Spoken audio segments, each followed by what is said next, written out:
Today we're going to look at a film directed by Robert Altman, and as I was collecting my thoughts for this episode, I realized, much to my surprise, I have 12 films in my collection directed by Robert Altman, including some of his more admired films like McCabe and Mrs. Miller and Nashville and The Player.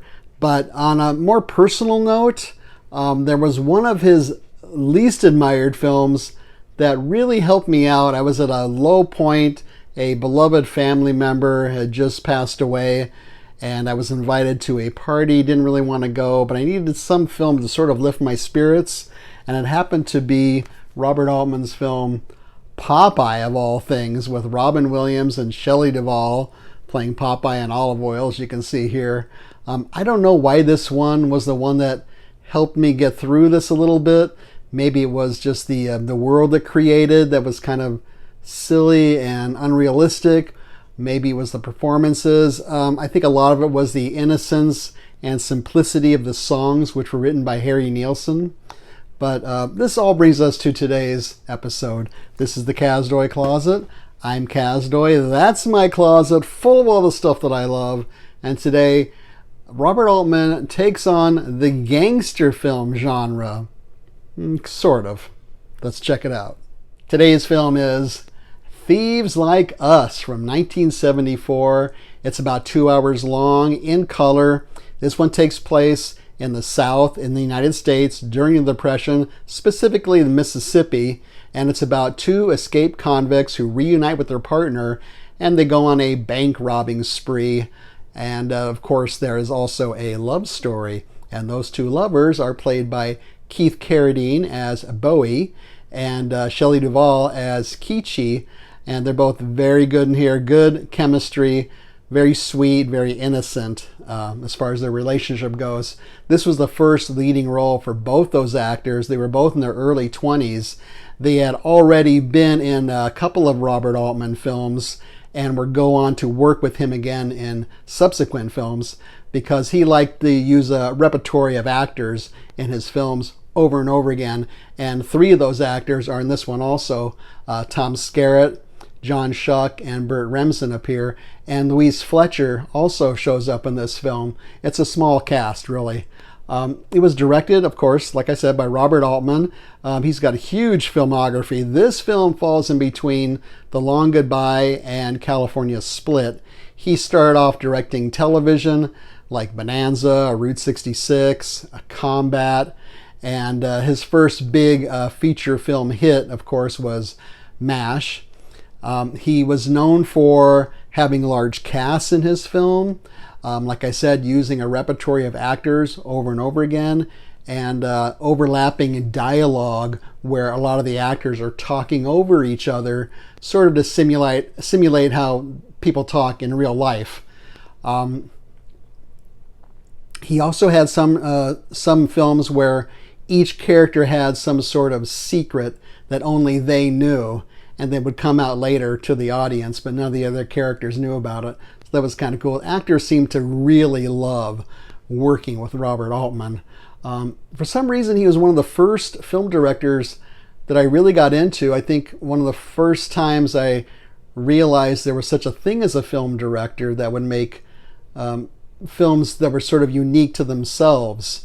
I don't know why this one clicked with me. I must have been in middle or high school. I think Brewster McCloud, which came after MASH, was a film I really liked. And so I kind of also became obsessed with his film Three Women from 1977. I went to go see that over and over again. That's right, I had to go to a theater to see that. And I had a huge poster in my room of Three Women. I think I was just trying to figure out what was going on in that film, maybe. I need to revisit his films, I think, to see if they still work for me. Not too long ago, I watched his film Images. I have an Arrow edition of that. I wasn't too crazy about it. But he did a film that my father-in-law says is one of the worst films he's ever seen. I think he even walked out on it. And it's a Robert Altman film called Quintet. Now, there is an obscure title that nobody ever talks about. It starred Paul Newman, I remember that. And it took place in a lot of snow. I think the whole thing, it might have been sort of a science fiction-y type thing. But this was based on a novel, too, by the way, called Thieves Like Us. which was made previously into the film They Live by Night in 1948, directed by Nicholas Ray. That's more of a straight film noir than this one is. For me, the main appeal of Thieves Like Us was how believable this world is that Altman has created. He was looking for cinematographers, but every American cinematographer he talked to, when they found out he was going to shoot in Mississippi, they all had like a negative attitude toward that area. And it's like preconceived notions about it. So he thought he didn't want that. So he got a European cinematographer to get a fresh perspective. And I think that really worked. It was a better fit. It's kind of a sepia tone to some of this film, you might say. But what's interesting is some of the small towns that they shot in, even though it was 1974, they were like a time capsule. They were barely untouched by time. Looks like they still belonged in the 30s, so they didn't have to do much at all to the locations they were shooting in. In fact, for Keith Carradine's wardrobe, they found a thrift shop in one of these little small towns, and there were racks and racks of suits and shirts and sweaters and slacks from the 1930s. So they just bought a bunch of those, and that was Keith Carradine's wardrobe in the film. This is a fairly low budget film. It was like $1.25 million to make this one. Another interesting thing about this is there's no soundtrack whatsoever. The sounds you hear are all from that period of radio music, radio plays, news reports. Sometimes they would, and this is constant through the film, by the way, and sometimes what they're hearing on the radio would comment on what's happening in the film, such as news reports of the bank robberies, or when Shelley Duvall and Keith Carradine finally consummate their relationship, there's a radio play of Romeo and Juliet playing in the background. And Altman said, this is the soundtrack of his childhood when he was growing up. This is what he listened to, so he put this in here to create this world. The other thing that shows up a lot from his childhood is Coca-Cola. Everybody's drinking bottles of Coke.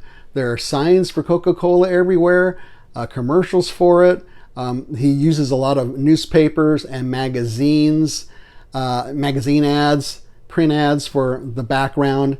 And that also lends to the authenticity of this film.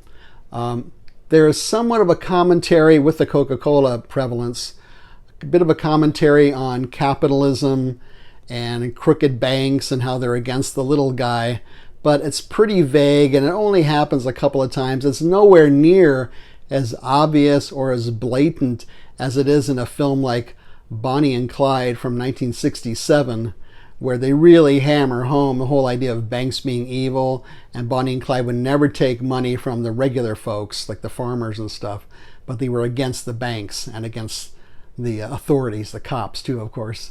In fact, compared to Bonnie and Clyde, we only see one bank robbery, and it's not very long in Thieves Like Us. Most of the scenes are about them sitting outside the bank in their car, or leaving the bank in their car, or driving around in their cars, or sitting around eating and getting drunk. And then, of course, about at the halfway point, most of the scenes involve Carradine and Duvall and their relationship.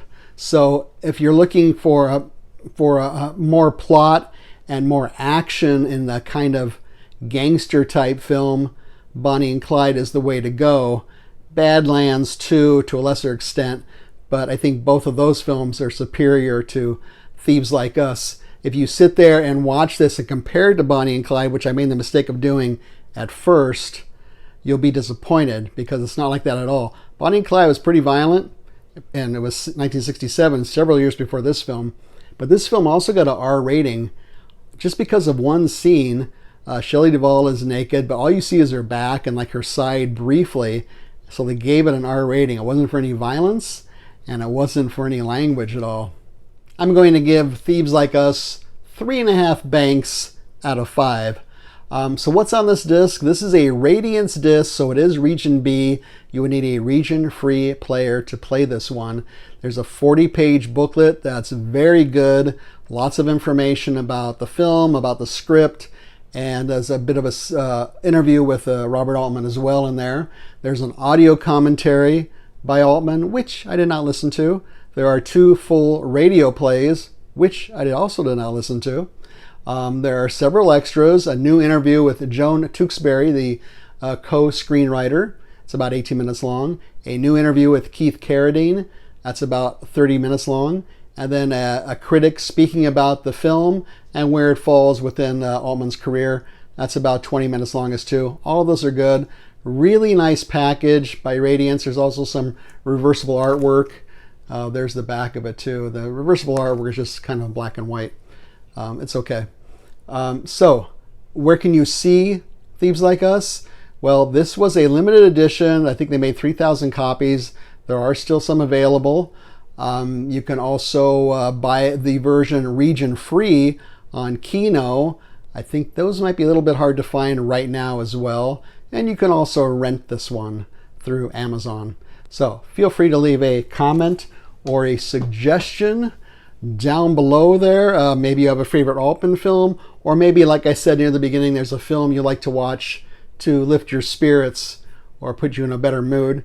Feel free to share that. I would like to thank the following people, let me grab my list here, who have left comments since our last episode. Chris, Tina, Michael, and Sid, thank you so much for taking the time to leave a comment. Leave a thumbs up. Don't leave a thumbs down. Subscribe would be great. Share this with your friends and neighbors. We are right now 15 away from our next goal of 600 subscribers. Wow. Thank you so much. Let me give you my typical spiel. It's been a while. None of this is provided to me.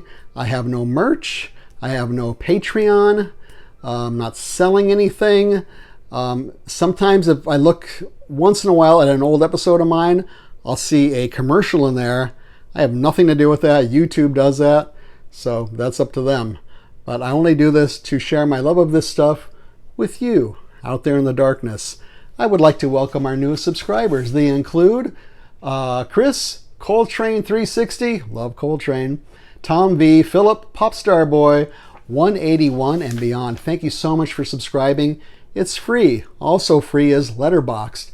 That's where we leave brief written reviews of other things we're watching, and we're under the Kazdoy closet. There is a link down below in the notes, and we left reviews recently for A Place in the Sun, The Whale, Pandora's Box, an old silent film, and From Black, a horror film. So check us out there. Otherwise, thanks so much for watching. Really appreciate it. I hope you like this one, and we'll see you next time.